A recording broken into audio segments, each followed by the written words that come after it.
Mesdames et messieurs, encore une fois, merci de suivre votre émission Objection qui reçoit ce dimanche Meïssa Diakhaté. Meïssa Diakhaté est professeur agrégé en droit public. Vous êtes également, M. Diakhaté, enseignant-chercheur à la faculté des sciences juridiques et politiques de l'université Cheikh Anta Diop de Dakar, un ancien assistant parlementaire. C'est un plaisir de vous recevoir à Objection. Merci d'avoir bien voulu accepter notre invitation. Je vous remercie, Bayomar, pour l'invitation et j'en profite pour adresser mes salutations à l'ensemble des auditeurs de l'émission Objection.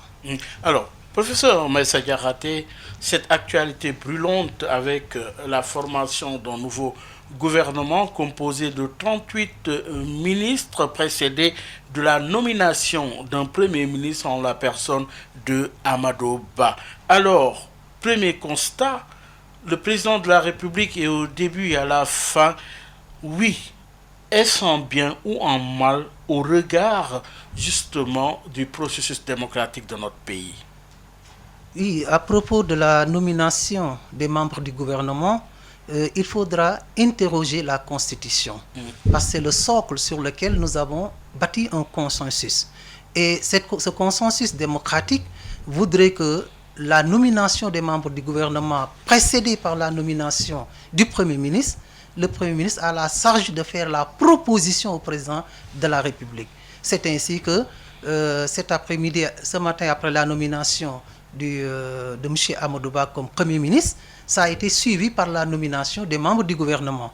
Et ça, conformément à la Constitution, je pense que du point de vue de la qualité et des titres, les normes sont respectées parce que le gouvernement est constitué, outre du Premier ministre, des ministres et des secrétaires d'État. Donc on n'a plus des ministres délégués parce que cette composition étant stabilisée dans la Constitution. Oui, alors il faut quand même constater également du point de vue justement de la loi que c'est le président qui définit la politique à charge au Premier ministre de l'exécuter. Là également, ce sont les dispositions de la Constitution, Bayomar, qui en décide. Parce que chaque type de régime politique aménage les rapports entre l'exécutif et au niveau du gouvernement, au sein du gouvernement, donc entre le Premier ministre et le président de la République. Et là également, notre Constitution en a disposé ainsi. Il revient au chef de l'État, conformément d'ailleurs, je pense, à ses engagements durant la période électorale, de définir la politique de la nation. Et à charge maintenant pour le Premier ministre de coordonner et de conduire cette politique générale qui est définie par le chef de l'État. Donc en cela, nous sommes en droite ligne des dispositions constitutionnelles telles qu'aménagées par la Constitution du Sénégal du 22 janvier 2001. Est-ce bien en démocratie? Est-ce bien en démocratie, Bayomar? Il faut en discuter parce que nous avons, nous, un régime politique avec des attributs présidentiels.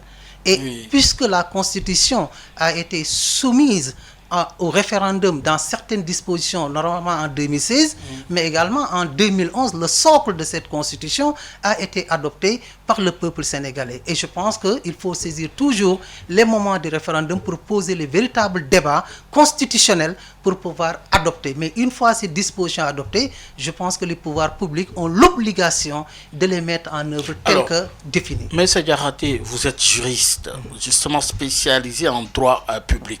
Oui, le Sénégal a connu un processus démocratique.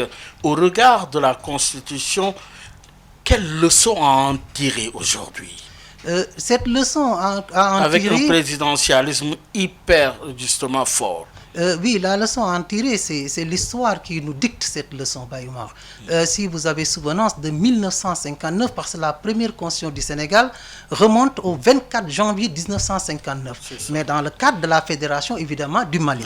Après l'éclatement, le 20 août 1960, nous avons eu notre constitution qui remonte au 26 août 1960, et l'aménagement a voulu que nous avions hérité des attributs et des considérations constitutionnelles du système politique français. À l'épreuve, les événements malheureux de 1962. Notre mérite avec le système politique actuel, de 1963 à aujourd'hui, au moins nous sommes sur une trajectoire rectiligne Et c'est vrai, il faut bonifier toujours la Constitution, mais la stabilité constitutionnelle, parce que là où dans la sous-région, si vous constatez que quand il y a une crise dans la Constitution, c'est l'armée qui intervient.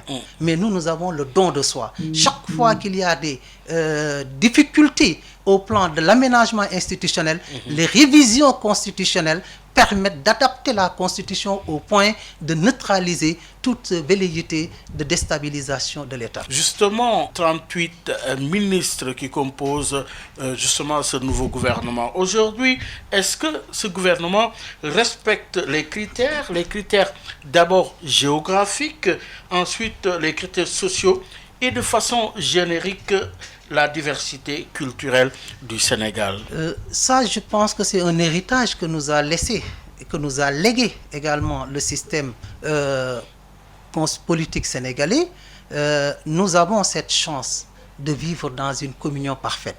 Et pour répercuter cette communion des cœurs, des esprits et des valeurs, il faut que également la configuration du gouvernement puisse répondre à ces différentes exigences. Oui. Donc, le critère géographique, parce que nous sommes dans une république une et indivisible, comme en dispose la Constitution, il faut trouver les moyens que tous les Sénégalais puissent se retrouver dans cette Constitution. Oui. Du point de vue également culturel, vous avez vu, je pense que du nord au sud, d'est en ouest, nous avons les reflets de cette diversité culturelle. Et même sur le plan, je pense, de confession, un effort a été fait. Et c'est ça, Baye Oumar, qui permet de stabiliser un pays à la lumière. Maintenant, le résultat, à l'épreuve des faits, chaque Sénégalais a la latitude d'apprécier ce que cela donne. Mais la configuration, effectivement, et la nouveauté, aujourd'hui, depuis 2001, vous savez que le Sénégal est dirigé plus ou moins par des coalitions.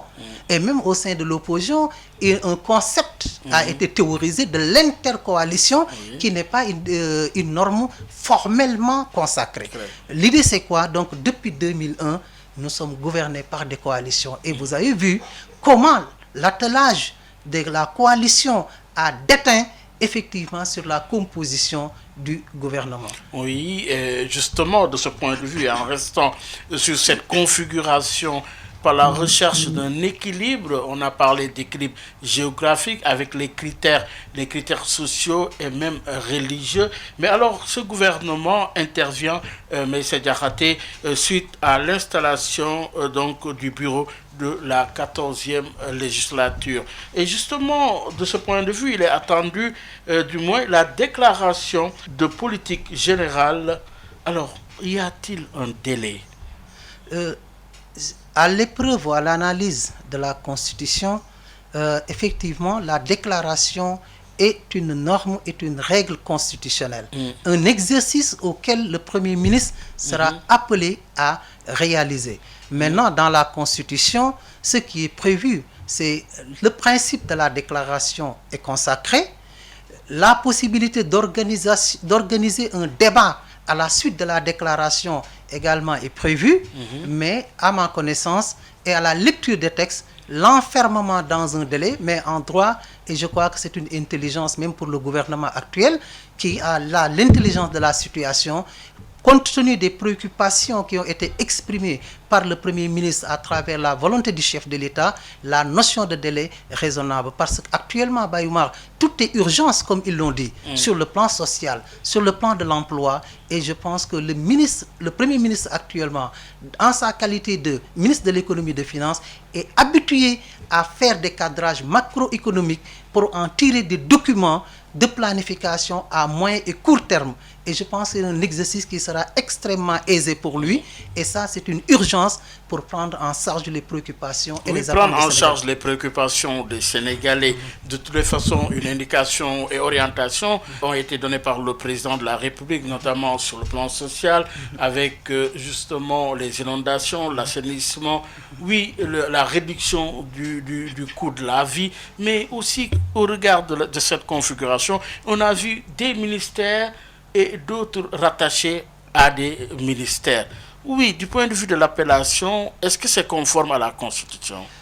Oui, de ce point de vue, en matière d'organisation des dispositions de la Constitution, il y a ce qu'on appelle le pouvoir réglementaire du président de la République. Oui. Il n'y a pas possibilité, dans l'état actuel de notre démocratie, de prendre une loi pour régenter ou en tout cas organiser les pouvoirs réglementaires. C'est de la souveraineté, ou j'allais dire du pouvoir discrétionnaire du chef de l'État. Donc c'est au chef de l'État de voir l'attelage qui lui convient par rapport à ses préoccupations. Donc en la matière... Mais il y a un besoin de cohérence également. Absolument, ce besoin de cohérence, nous avons d'autres instruments pour l'apprécier. Oui. Parce qu'au-delà des dénominations des ministères, sous peu, vous allez voir, le Premier ministre va préparer et soumettre au chef de l'État un décret portant répartition des services entre l'État, la primature et les ministères. Au ministère de l'Intérieur, c'est le cas. Un ministère rattaché justement au ministère de l'Intérieur, mais aujourd'hui en charge aussi de la sûreté. On a vu que dans la sûreté, vous avez la police d'une part, mais vous avez aussi la police de proximité. Est-ce qu'il y a-t-il pas risque par rapport justement à la sécurisation, une matière qui est dévolue à la police également? De ce point de vue, comme je vous l'ai dit, il y a d'abord deux instruments. Oui. Le décret de portant répartition des services de l'État permettra de voir les services, tous les services du ministère de l'Intérieur sous l'autorité du ministre. Et en réalité, le secrétaire d'État, en dehors de son cabinet, travaille en parfaite intelligence et en parfaite cohésion avec son ministère qui lui est rattaché. Ça, c'est d'abord le premier niveau. Deuxième niveau, le chef de l'État va également sous peu signer ce qu'on appelle le décret portant attribution de chaque ministre, ce qui permet de délimiter le domaine de compétence de chaque ministre et les priorités et les exigences qui lui sont adressées en la matière. Vous avez ici en face d'un ministère qui est dit stratégique, le ministère de l'Intérieur, mais aussi à côté un ministère aussi en charge de la police de proximité. Cela ne vous semble pas assez justement problématique? Bayoumar, écoutons les récriminations des Sénégalais. Oui. Aujourd'hui, la question de la sécurité est une question à pointer et à prendre en charge. Et je pense que c'est en réponse à cette demande, ces 10 derniers mois, voyez le taux de criminalité, les cas les plus dramatiques qui se sont produits. Et je pense qu'en écoutant les récriminations des citoyens et en pointant la sécurité de proximité, je pense que la volonté est d'apporter une réponse à une préoccupation sociale. Mais le débat aussi s'est toujours posé. L'existence de cette police donc de proximité, au départ, à côté de la gendarmerie, ça a suscité des problèmes. Aujourd'hui, à côté de la police, est-ce que vous ne pensez pas quelque part il risque d'y avoir problème? Non, absolument pas. Parce que vous savez, le secrétaire d'État est rattaché et placé sous l'autorité de son ministre. Maintenant. Étant érigé en ministère dans ce cas de figure, vous voyez ce que ça fait. Le décret portant répartition de l'État va créer la dévolution de certains services à tel ministère ou à tel autre. Ça, c'est le premier niveau. Deuxième niveau, donc, en prenant les corps et en prenant les directions qui prennent en charge de façon spécifique telle, les premiers arbitrages interviennent. Le deuxième niveau d'arbitrage, comme je vous l'ai dit, le chef de l'État prendra le soin de délimiter le champ de compétences de chaque autorité. Et je pense que de ce point de vue, le gouvernement est une solidarité. C'est une institution collégiale et solidaire du point de vue du droit constitutionnel et du point de vue de la responsabilité. Mais du point de vue de la gouvernance, je pense que cette intelligence commune va prévoir. Et comment trancher le débat sur la politisation de nos institutions et garder l'aspect républicain dévolu à nos corps? Le chemin passera nécessairement par la formation. Et je pense que le Sénégal est doté de très grandes écoles qui sont formées suivant des curricula adaptés aux besoins, mais suivant des normes éthiques et déontologiques. Maintenant, comme vous dites, prenez le cas Bayoumar des États-Unis. C'est beaucoup plus accentué, beaucoup plus marqué. Chaque camp, que ce soit les conservateurs ou les républicains qui arrivent au pouvoir, ils ont la possibilité quasiment de songer tous les fonctionnaires fédéraux. Et vous voyez, de ce point de vue, on gouverne... Chacun vient avec son cabinet. Au-delà même du cabinet, les agents fédéraux, vous avez la possibilité, dans ce qu'on appelle le système aux vainqueurs, les dépouilles. Maintenant, Nous, effectivement, quand vous voyez, Bayoumar, le vrai travail au sein des ministères, c'est les agents. C'est les agents. Le management qui est au-dessus, que ce soit le ministre, que ce soit l'autorité, est toujours ou doit être dans une logique de faire la distinction entre les préoccupations de son parti et les préoccupations qui interrogent l'administration. Et je pense que nous avons des écoles suffisamment outillées pour préparer les agents administratifs à cette tâche. Pour rappeler à nos auditeurs que nous recevons M. Diakhaté. M. Diakhaté est professeur agrégé en droit public. Il est enseignant-chercheur à la faculté des sciences juridiques et politiques de l'université Cheikh Anta Diop de Dakar. Vous êtes un ancien, justement, assistant parlementaire. Oui, il y a l'exécutif en face du législatif et du judiciaire. Des dossiers sont attendus justement de la part de l'exécutif par le législatif. Nous avons parlé de l'importance que requiert la déclaration de politique générale dans un tel contexte. Quel sens donner à cette déclaration de politique générale?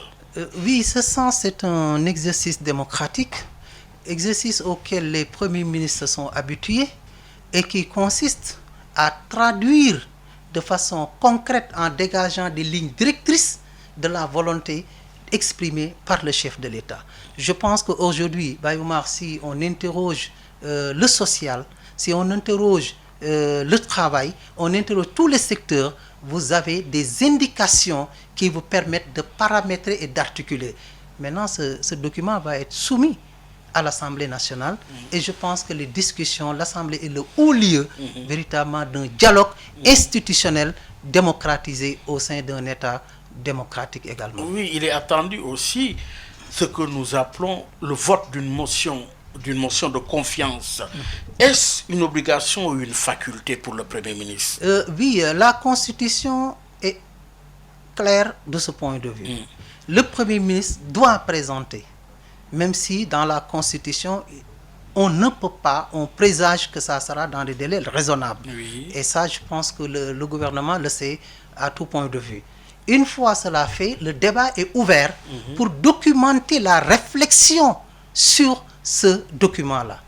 Aussi bien des suggestions, des recommandations, des limites vont être pointées et le Premier ministre pourra apporter des réponses.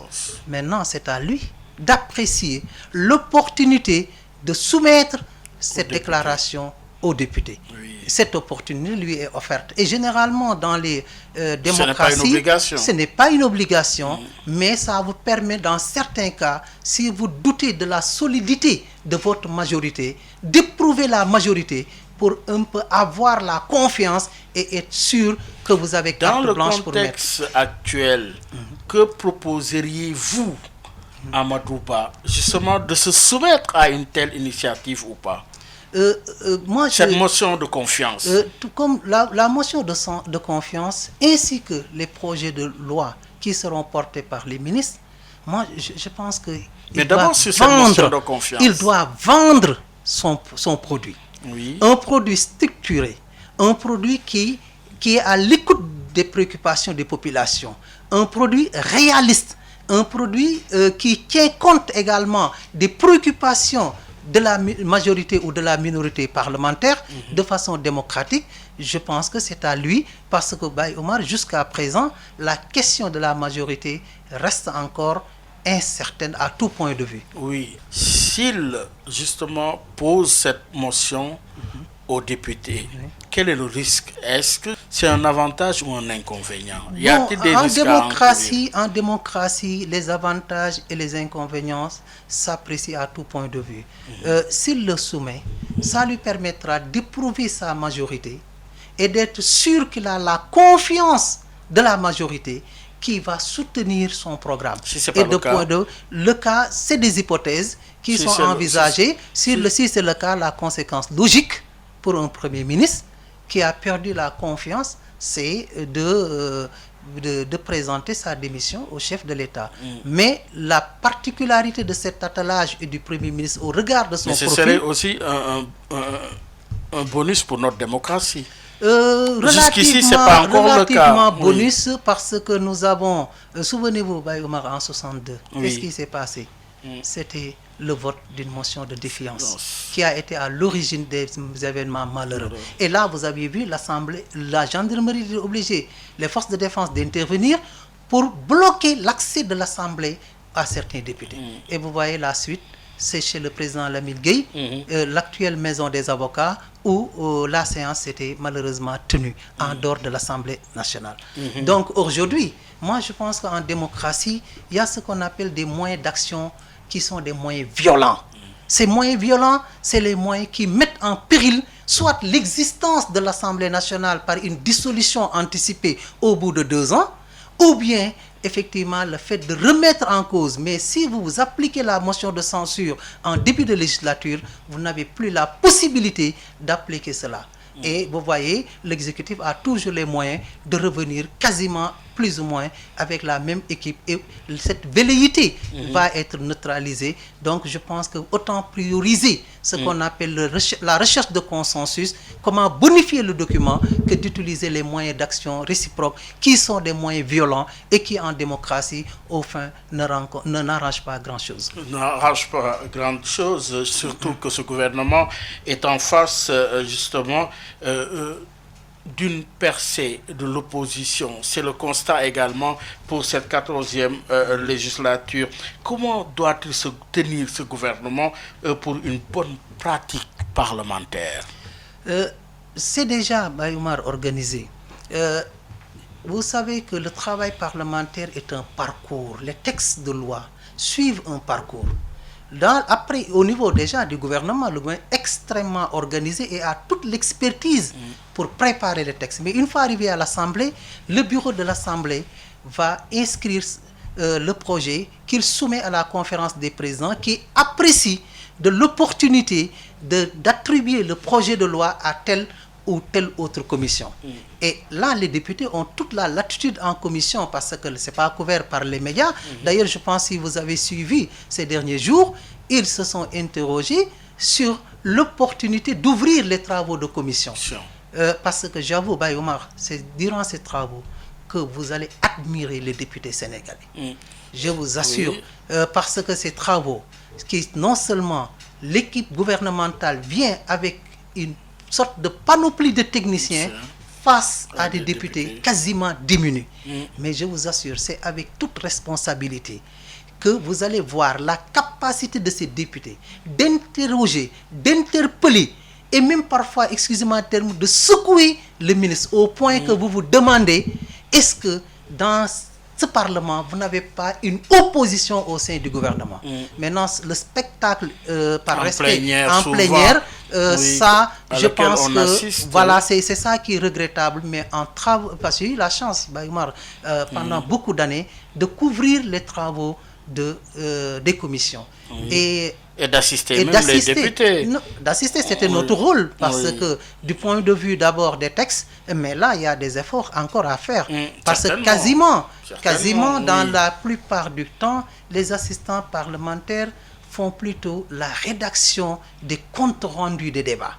Or, aujourd'hui, je crois que l'idée doit être mûrie de mettre en place une cellule d'expertise capable, comme vous le dites, non seulement de rédiger les comptes rendus des travaux des commissions, mais en plus d'outiller pour un peu régler la question de l'asymétrie des compétences entre le gouvernement et le Parlement. Et je crois que c'est faisable et des pistes existent. Parce qu'il suffit tout simplement de mettre en place une fonction publique parlementaire qui va favoriser la mobilité des fonctionnaires de l'État, que l'État pourrait mettre à disposition du Parlement pour un peu équilibrer les compétences et davantage les outiller, et la démocratie en sortira bonifiée. Oui, vous l'avez dit, la démocratie en sortira bonifiée, mais justement le rôle de l'Assemblée nationale, parlons-en.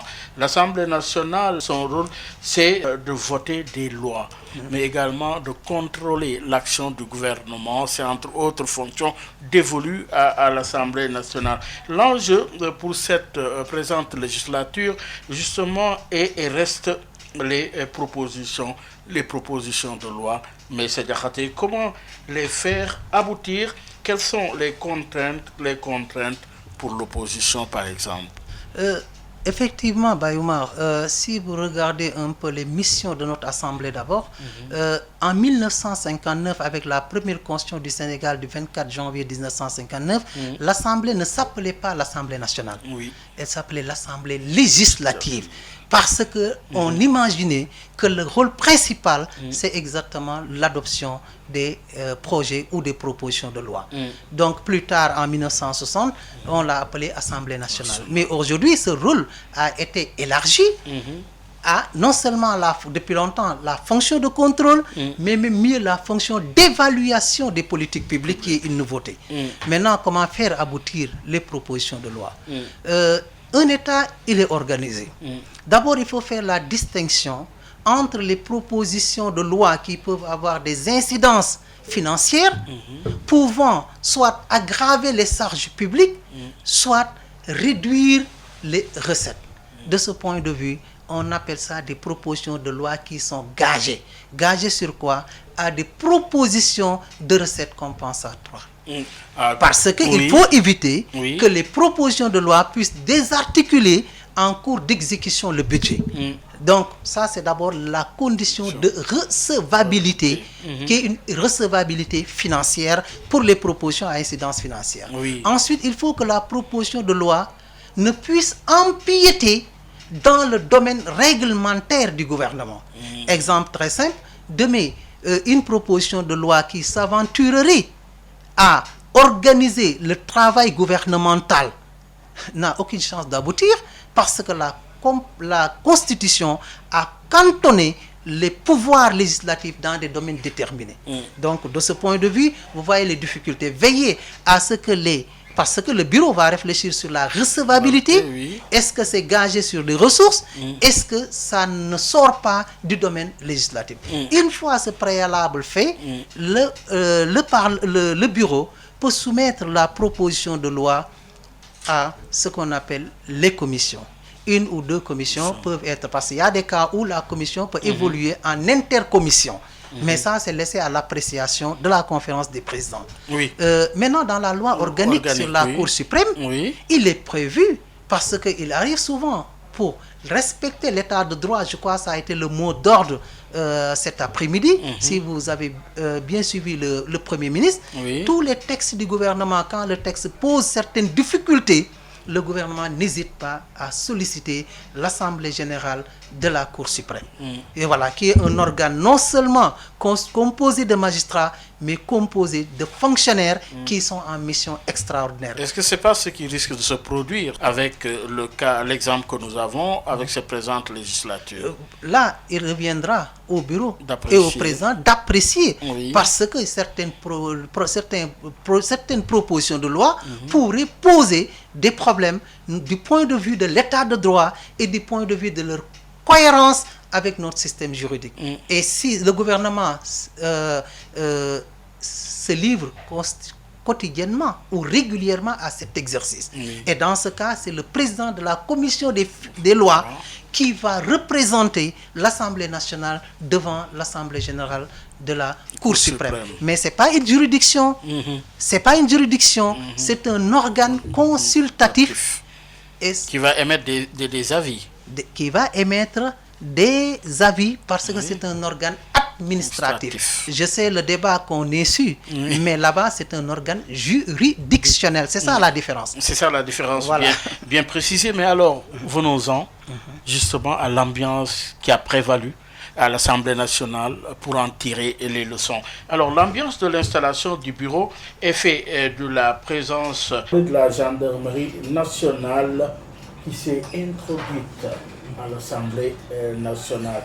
Oui, sur le plan de la légalité, quelle appréciation? Quelle appréciation?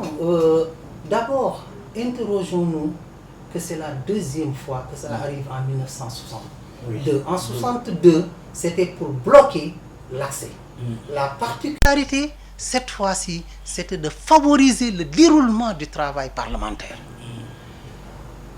Revisitons les textes. Le règlement intérieur de l'Assemblée parce qu'il y a eu controverse, comporte deux chapitres.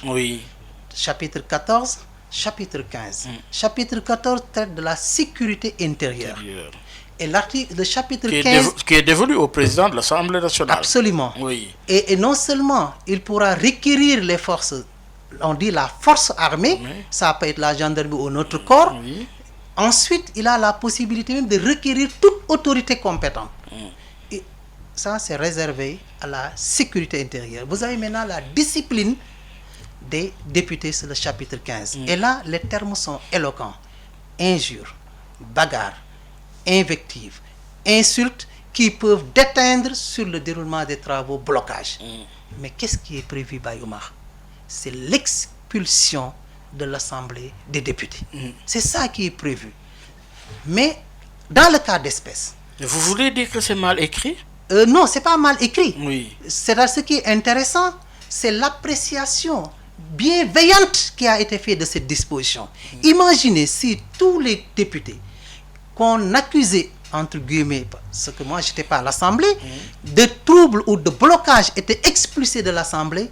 Vous imaginez dans quelle situation on allait se retrouver. Donc une haute interprétation apaisante, une interprétation peut-être beaucoup plus généreuse a été faite pour favoriser le déroulement. De ce point de vue, le règlement intérieur doit être pointé, parce que l'expulsion temporaire va avoir des conséquences sur la majorité pour l'adoption. Donc heureusement que cette appréciation qui a été faite. Donc moi je pense qu'il faut imaginer un scénario dans lequel quand il y a blocage, qu'on puisse à partir du règlement intérieur aménager, parce qu'il y a deux possibilités, suspendre. Mais vous imaginerez les conséquences. Donc assurer la continuité a été déduite. Mais ce que je vous dis, les textes sont clairs. Chapitre 14, sécurité intérieure. Chapitre 15, discipline, qui prévoit l'expulsion du député qui fait. Mais heureusement que cette mesure, que j'allais dire extrême, n'a pas été mise en œuvre dans cette situation. Oui, alors, un autre point de controverse durant justement la législature concernant l'élection du bureau de l'Assemblée nationale, c'est l'incompatibilité du mandat de député et de fonction de membre du gouvernement. Là aussi, il y a eu justement diverses controverses. Oui, il y a eu des controverses liées à l'interprétation de ces textes, parce que là également, Bayoumar, c'est la configuration des textes qu'il faut encore interroger. Pourquoi? Parce que l'article LO 172 du Code électoral est très clair, explicite, et qui prévoit les délais de 8 jours à observer à partir de l'entrée en fonction. Et j'y reviendrai sur ce terme, c'est important. Oui. Maintenant, quand vous corrélez ça à la Constitution, l'interprétation qui a été faite, c'est l'article LO 172 applique l'article 54 de la Constitution. Mais Bayoumar, que nous dit l'article 54 de la Constitution? Trois choses. Oui. La première chose, c'est de façon absolue et péremptoire de déclamer l'incompatibilité. Deuxième disposition, c'est de dire que les députés nommés membres du gouvernement peuvent ne pas siéger durant cette période, ce qui entrevoit la possibilité de retrouver son poste après cessation. Et l'alinéa 3 de la Constitution, qui d'ailleurs du point de vue rédactionnel pose problème, parce que l'article dit le présent chapitre. Or la disposition elle-même fait partie du chapitre, fait partie de l'article. Ah oui? Oui, la disposition, parce qu'en donné le présent article, on raisonne, alors que la disposition elle-même fait partie de l'article. Et conséquence, on nous dit qu'il faut une loi organique. Interrogeons-nous, est-ce que l'article LO 172 est l'application de l'article 54 de la Constitution? Si oui, cet article devrait régler non seulement les délais de 8 jours, mais la possibilité pour le ministre, le député nommé à des fonctions gouvernementales, de sursoir à siéger, mais après de retrouver son poste. Interroger cet article, est-ce que ça apporte la réponse? Et ce n'est pas trop évident. Oui. Quel est le problème? Parce que le code électoral, Bayoumar, est rédigé depuis 1992 par qui? Par les partis politiques. Exactement. Depuis 1992. Est-ce qu'aujourd'hui, il n'y a pas nécessité de corriger? Oui, la correction passera parce Oui. qu'on l'a hérité du code consensuel. Oui. Rappelez-vous de la phrase du président Abdou Diouf, Oui. je ne changerai aucune virgule. Même Cela pas une nous, virgule. même pas une virgule. Cela Oui. nous a poursuivi, Baye Omar, au point qu'à la veille de chaque échéance électorale, l'opposition ou le pouvoir exprime des prétentions en matière de disposition électorale. Le ministre de l'Intérieur les réunit, facilité souvent par la société civile. Oui. Vous voyez cette ambiance. Quand ils dégagent un consensus, ils le font adopter. Oui. Quand il y a une dissension, Soumettre ce ils texte soumettent au président de ils la refilent la patate chaude au chef de l'État. l'État. Et pourtant, toujours ces décisions seront ensuite contestées. Qu'est-ce que cela veut dire? L'administration Oui. a des outils, des personnes ou des autorités formées, des experts. En un moment, il nous faut discipliner notre code électoral, Oui. en faire un débat national, au point et de suivre la procédure d'adoption des textes au niveau du gouvernement. Et j'avoue que si ça passe par la procédure qui est décrite, le parcours gouvernemental des projets de texte, les fonctionnaires auront les moyens, la vigilance d'éviter que de pareilles choses ne se reproduisent. Et ça va nous éviter quoi finalement? Les contentieux près au poste électoraux. Oui, ça va nous éviter cela d'une part, mais d'autre part, et c'est ça le plus important, c'est d'éviter d'avoir des textes qui ne se parlent pas. Parce que quand vous allez dans le règlement intérieur de l'Assemblée nationale, vous avez deux dispositions, 109, 110. Il y a des concepts inducteurs. Si vous voulez faire la démarcation de l'article 109 et de l'article 110, regardez le contenu. L'article 110 vous parle de statut. L'article 110 vous parle de positions prévues à cet effet. Mais les positions s'appliquent aux agents publics et non aux ministres. Parce que dans l'administration, les concepts ont leur sens. Nous avons le statut général de la fonction publique, la loi 61-15, la loi 61-33 du 15 juin 1961. Et cette loi prévoit en son article 64.5 le détachement d'office des agents publics nommés membres du gouvernement. Et voyez donc la relation qu'il faut établir entre l'article 64.5 du statut général et le règlement intérieur. Parce que là, on dit le détachement est de droit.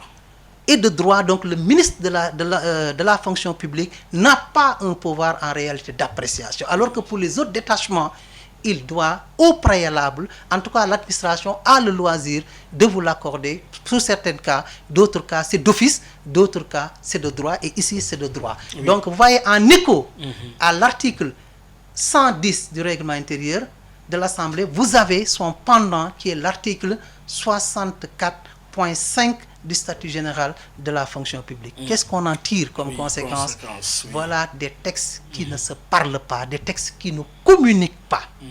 Et ça, je crois que c'est la chose à corriger. Et pour mettre les textes en harmonie et éviter d'en arriver à de pareilles situations. Mais sous réserve que les textes soient adoptés dans la sérénité et qu'on évite véritablement d'adopter le code électoral toujours à la veille des élections et de mettre l'autorité dans une situation d'inconfort et parfois d'adopter pour pouvoir rester dans les fameux délais qu'il faut convoquer le collège électoral, telle opération, etc. En tout cas, oui, l'alerte est lancée, les signaux déclenchés aujourd'hui pour que nul n'en ignore. Besoin aujourd'hui de consensus. Besoin de consensus, mais d'abord précédé par un dialogue inter-institution. L'exécutif et le législatif, en plus aussi le judiciaire. Oui, dans un contexte aussi complexe, comment organiser, M. Diakhaté, le débat? Le débat, existe-t-il finalement des mécanismes de recherche de consensus? Ces mécanismes, Baye Omar, existent et sont organisés. Je vous disais tantôt que le dialogue institutionnel est le dialogue démocratique par excellence. Malheureusement, le dialogue se passe plutôt, excusez-moi, sur les plateaux. Le dialogue se passe plutôt en général dans des commissions ad hoc créées pour décrisper. Prenez les relations entre l'Assemblée nationale et l'exécutif. Il y a des mécanismes qui sont établis. Oui, explication. Vous avez les questions écrites, Oui. vous avez les questions Orales, d'actualité, oui. les questions orales. Il ne faut pas utiliser dans le dessein d'éprouver le gouvernement. Il faut l'utiliser dans le dessein de communiquer et de dialoguer avec le gouvernement. De ce dialogue va jaillir des éléments qui peuvent améliorer le fonctionnement de l'État. Prenez le cas des institutions telles que le Haut Conseil des collectivités territoriales. Oui. Tous les plans, toutes les lois qui ont des incidences en matière de décentralisation et d'aménagement, le HCCT peut émettre un avis qui éclaire l'Assemblée nationale. Oui. Prenez le cas du Conseil économique, social et environnemental. Le schéma existe également. Quand vous avez des lois qui ont des rapports particuliers avec les questions d'environnement, d'économie, etc., il est possible, malheureusement, on n'utilise pas ces mécanismes-là. Demain, quand vous avez une loi, d'ailleurs, c'est même obligatoire pour les lois à incidence sur le plan de la décentralisation, mais je pense que ce sont ces canaux-là qu'il faut démultiplier, huiler, routiniser même, au point qu'on puisse instaurer, parce que dans les délibérations de l'Assemblée nationale, comme également dans les délibérations du Conseil économique, il est possible. Le pouvoir judiciaire, je vous ai dit, c'est le conseiller du gouvernement en matière de texte.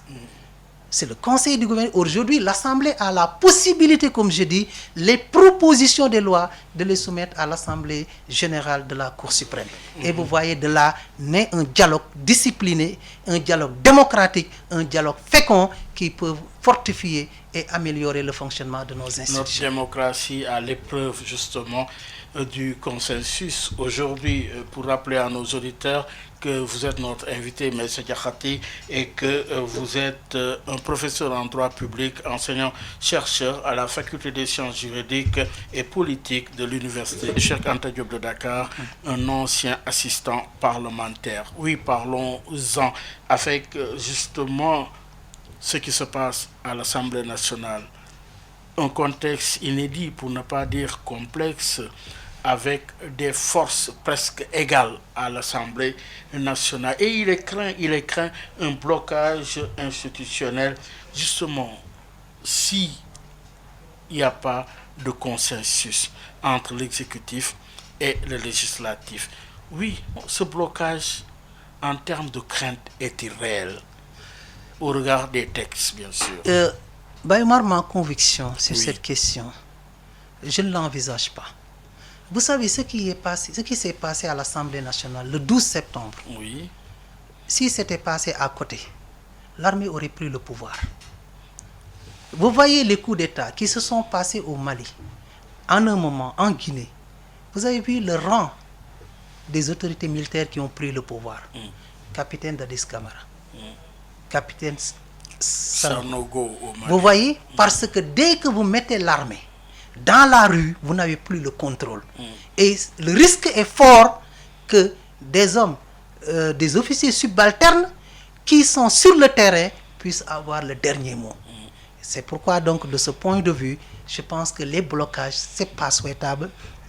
Et ma conviction est que on est dans une démocratie très forte. Et notre chance, Baïoumar. Oui, en démocratie, vous avez la séparation des pouvoirs. Comment l'armée peut justement s'introduire dans... Mais Baïoumar, l'armée a été invitée. L'armée obéit à des réquisitions. Et c'est ça que dit le règlement intérieur. Maintenant, le débat, comme je l'ai dit, c'est prévu de maintenir la sécurité intérieure, c'est prévu la discipline des fonctionnaires. Revoyons le qui pour en cas de blocage. Mais je pense que c'était une situation première et l'alerte qui est lancée par le chef de l'État qui a pris sur lui la responsabilité non seulement d'assurer le fonctionnement mais de chapeauter et de mettre effectivement tous les citoyens en confiance. Je pense que ça va être un déclic qui permettra de ne plus en arriver à ces situations. Mais les moyens constitutionnels existent. Souhaitons qu'on n'en arriverait pas à là et je pense bien qu'on a l'intelligence de nos députés qui vont travailler. C'est un des défis de cette 14e législature. Comment les résumez-vous? Les défis, sont nombreux. Le premier défi va être, ou pourrait être, comment mettre les citoyens en confiance, comment rendre le travail parlementaire visible, combien de questions écrites, combien de questions orales sont posées, les réponses qui sont données. Allez sur le site de l'Assemblée, vous ne les verrez pas. Le travail parlementaire est colossal. Les résultats sont probants. Il faut arriver à les rendre d'abord visibles. Ça, c'est un élément fondamental. Je le disais tantôt, les députés doivent être outillés. Parce que moi, je suis contre Bayoumar, de l'idée d'un député expert. Vous ne pouvez pas, en tant que député, prétendre connaître tous les domaines de science. C'est pas possible. Mais vous devez connaître les aspirations des citoyens. Je vous assure, Bayoumar, en toute sincérité, au-delà des personnalités fortes qui m'ont marqué à l'Assemblée nationale, je peux citer le président Doudou Wade, je peux citer le président Seydou Diouf, je peux citer l'imam Mbaye Niang, je peux en citer, mais celui qui m'a le plus émerveillé de par son engagement, c'est Fatou Younous Aïdara. Fatou Younous Aïdara de Guédiawaye. De par sa ponctualité, de par la percutance de ses questions, de par ses interpellations. Et pourquoi je souligne ce cas? C'est pour dire qu'on n'a pas besoin d'être expert pour être un bon parlementaire. L'essentiel, c'est d'outiller le gouvernement à des panels d'experts derrière. Surtout pour les commissions d'enquête. Non, même le fonctionnement des commissions. Parce que Bayoumar, le contrôle quotidien, c'est vrai, c'est le spectacle, c'est ça que j'appelle ça, les commissions parlementaires. Mais quotidiennement, à l'occasion de l'examen du budget, à l'occasion de l'examen des projets de loi, le contrôle s'effectue. C'est vrai, il y a beaucoup de potentialités qui sont dans le règlement intérieur qui ne sont pas encore explorées. Mais c'est un contrôle au quotidien par l'interpellation des ministres à travers les travaux de commission. Et parfois même, les ministres séances tenantes n'ont pas la réponse. C'est une fois de retour qu'ils préparent des réponses fournies pour répondre. C'est pour montrer que le contrôle est permanent, mais malheureusement, c'est ces contrôles violents, entre guillemets, qui font le spectacle, mais les parlementaires ont leurs droits. Mais ma conviction est qu'il faut outiller le Parlement, mettre une expertise forte, capable de les éclairer, de les accompagner, mais pas dans une logique d'utiliser des moyens violents réciproques. Alors, avant de boucler objection de ce dimanche, une question, c'est la problématique juridique du troisième mandat. Mais c'est Diakhaté, le débat est en cours, complexe, difficile ou pas, vous nous direz. Oui, la problématique juridique du troisième mandat. Oui, cette question a deux versants. Oui. C'est une question d'abord de stratégie politique. Pourquoi j'appelle stratégie politique? Parce que la majorité a reçu un mot d'ordre. Et la logique et la discipline de parti voudraient qu'il n'en parle pas. Je partage ce point de vue. Du point de vue de l'opposition, c'est une stratégie. Parce que vous savez, Bayoumar, l'opposition n'a pas la chance du gouvernement. Ils n'ont pas de réalisation à exposer. Qu'est-ce qu'ils font? Ils montent sur de grands chevaux pour contrecarrer le pouvoir. Oui, mais et ça également, c'est légitime. Proposer de leur projet de société. Mais c'est toujours à l'état de proposition. Vous voyez que c'est différent de celui qui vous dit que j'ai fait tant de kilomètres de route. C'est différent de celui. Toutes ces deux approches sont légitimes, mais mettons ça dans les stratégies politiques et laissons ça aux stratégies politiques. Je ne me prononce pas sur ça, je le concède à chaque parti. Maintenant, du point de vue juridique, il faut que les gens soient justes avec le droit constitutionnel. Cette question est traitée. Un juriste, pour le moins sérieux, n'a pas le pouvoir de déclarer une loi ou une disposition constitutionnelle ou inconstitutionnelle, illégale ou légale. Et quotidiennement, c'est ça que j'entends. Un juriste doit poser le débat, l'éclairer, donner les arguments en présence et peut-être donner des indications, mais de façon péremptoire. Deuxième chose, et qui est le plus important, Bayoumar, notre matière a gagné un regain d'intérêt. Tout le monde est constitutionnaliste. Bayoumar, comment vous pouvez concevoir un constitutionnaliste qui n'a pas fait une thèse en droit constitutionnel, qui n'a pas rédigé des articles en droit constitutionnel, qui n'a pas fait des ouvrages en droit constitutionnel, que le droit constitutionnel constitue au moins une proportion importante de leurs travaux. Baye Oumar, on ne fait pas 10 dans ce pays. Mais comme la matière... Parce que ils ont le problème. Non, c'est le problème. Ça vicie le débat. Non, je vais en revenir parce que je vais vous montrer. Je vais vous montrer parce que certains d'entre nous ont le don d'ubiquité selon la commande politique d'être administrativiste, demain d'être financier, demain d'être internationaliste. Écoutons les arguments des juristes. 2 arguments en présence pour cette problématique. Certains qui soutiennent, une thèse qui soutient l'idée que l'article 27 adopté en 2016 ne doit pas rétroagir.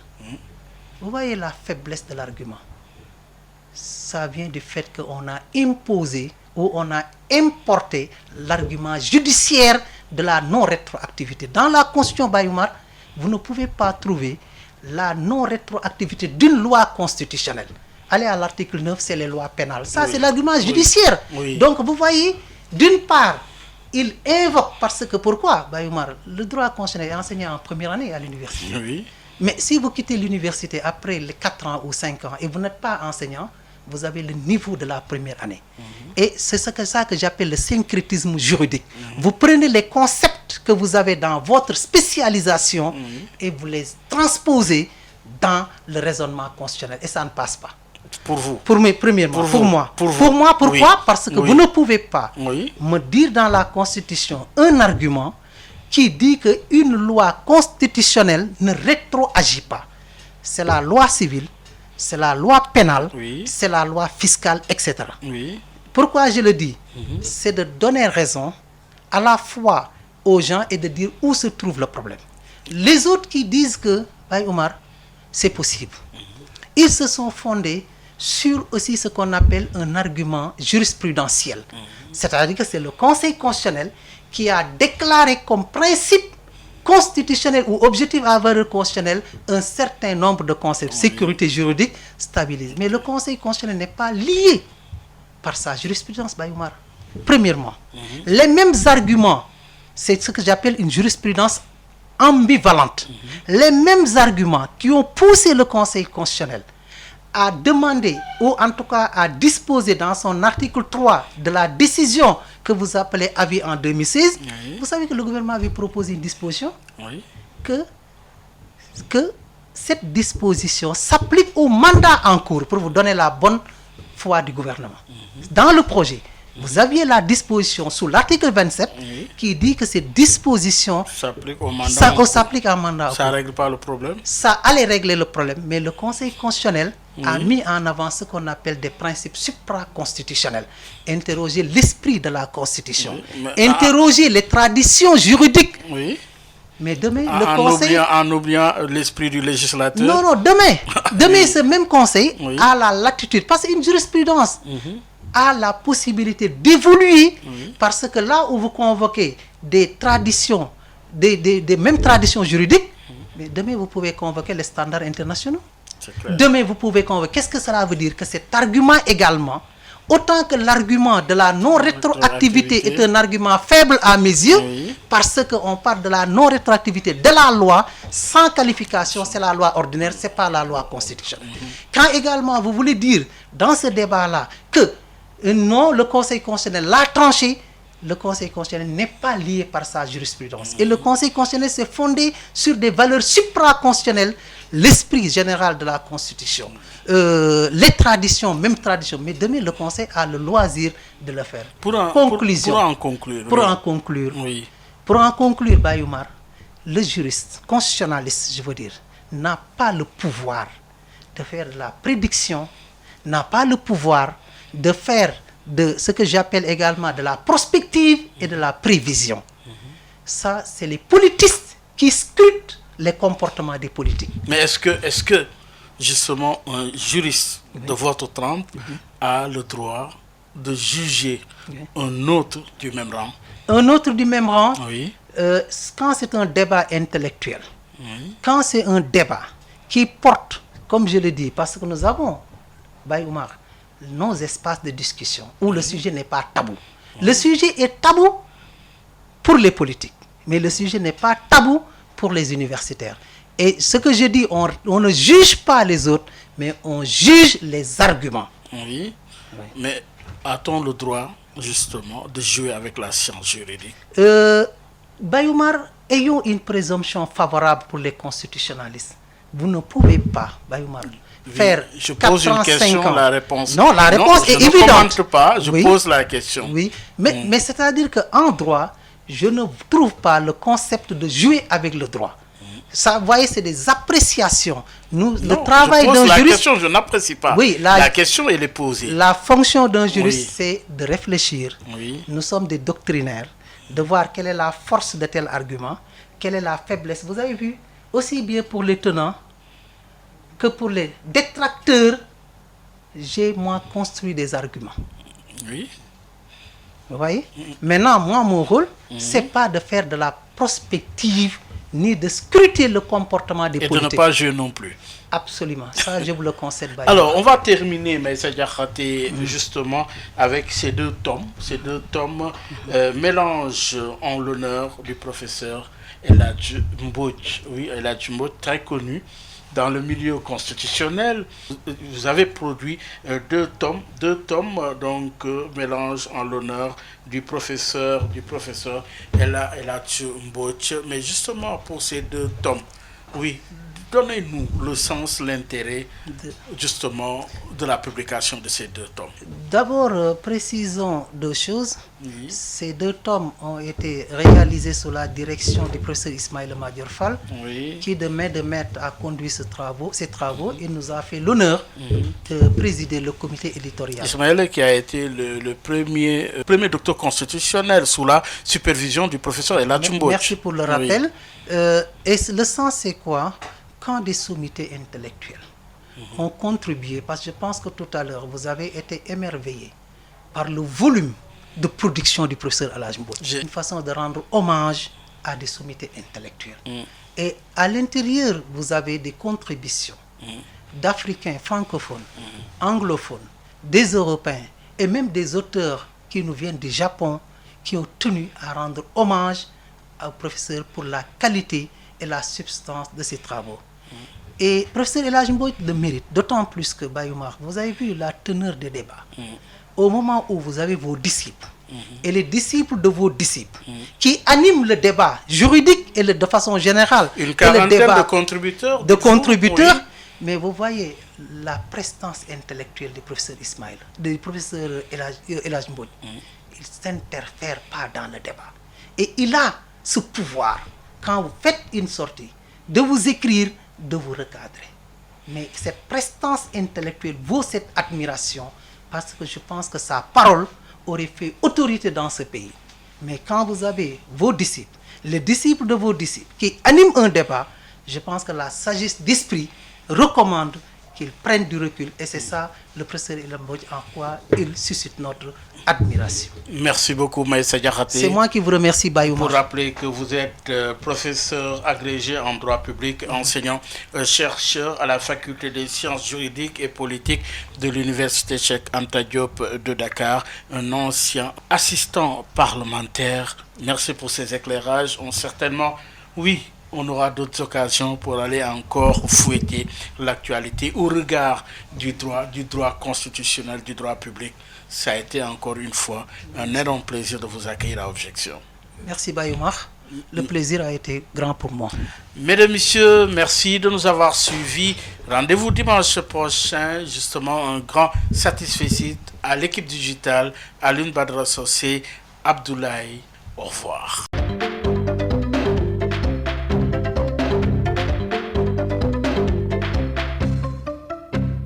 Sud FM,